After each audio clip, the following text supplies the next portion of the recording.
حضرت جابر بن عبداللہ رضی اللہ عنہ سے روایت ہے، رسول اللہ صلی اللہ علیہ وآلہ وسلم نے فرمایا، رات کا کھانا مت چھوڑو، خواہ مٹھی بھر کھجوریں ہی صحیح، اس لیے کہ اس کا چھوڑ دینا آدمی کو جلد بوڑھا کر دیتا ہے۔ حضرت انس بن مالک رضی اللہ عنہ سے روایت ہے، رسول اللہ صلی اللہ علیہ وآلہ وسلم نے فرمایا، جس گھر میں مہمان آتے ہیں اس میں بھلائی اس سے بھی زیادہ جلدی آتی ہے جتنی جلدی چھری اونٹ کے کوہان پر چلتی ہے۔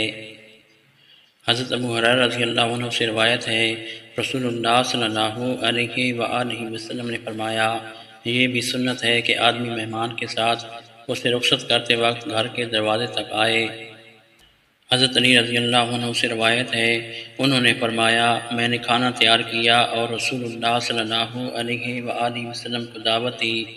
رسول اللہ صلی اللہ علیہ وآلہ وسلم تشریف لائے تو گھر میں تصویریں نظر آئیں، چنانچہ آپ صلی اللہ علیہ وآلہ وسلم واپس چلے گئے۔ حضرت ابو عبد الرحمن سفینہ رضی اللہ عنہ سے روایت ہے کہ ایک آدمی نے حضرت علی رضی اللہ عنہ کی دعوت کی، اس نے ان کے لیے کھانا تیار کیا۔ سیدہ فاطمہ رضی اللہ عنہ نے فرمایا، کاش ہم نبی صلی اللہ علیہ وآلہ وسلم کی بھی دعوت کرتے اور آپ صلی اللہ علیہ وآلہ وسلم ہمارے ساتھ کھانا کھاتے۔ اس تجویز کے مطابق انہوں نے نبی صلی اللہ علیہ وآلہ وسلم کی دعوت کی۔ آپ صلی اللہ علیہ وآلہ وسلم تشریف لائے اور اپنا ہاتھ دروازے کی چوکھٹ پر رکھا۔ آپ صلی اللہ علیہ وآلہ وسلم کو گھر میں ایک طرف ایک باریک پردہ نظر آیا تو آپ صلی اللہ علیہ وآلہ وسلم واپس لوٹ گئے۔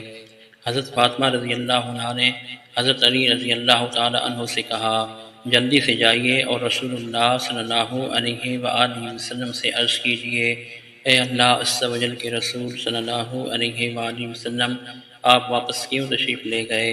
حضرت علی رضی اللہ عنہ کے دریافت کرنے پر نبی صلی اللہ علیہ وآلہ وسلم نے فرمایا، مزین گھر میں داخل ہونا میری شان کے لائق نہیں۔